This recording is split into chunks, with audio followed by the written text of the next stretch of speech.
Corresponding figures. What do you mean by corresponding figures? The comparative information, the amount and other disclosure from the prior period are included as an integral part of the current period financial statement and are integrated to be read only in relation to the amount and the other disclosure relating to the current period.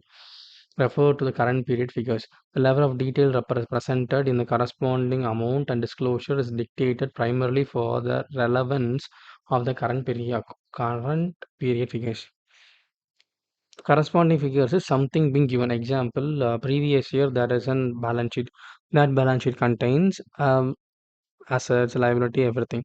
And now this year they need to have consistency. So why consistency required? Then only that the current previous year figure and the current year figure can be comparable. So the previous year figure and current year figure will be a corresponding figure because that is corresponding towards this figures.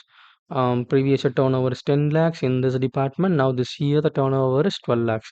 It has increased. It has reduced to 1 lakh. Such a way we can comparative, and that comparative will be exactly that same department, not any other thing.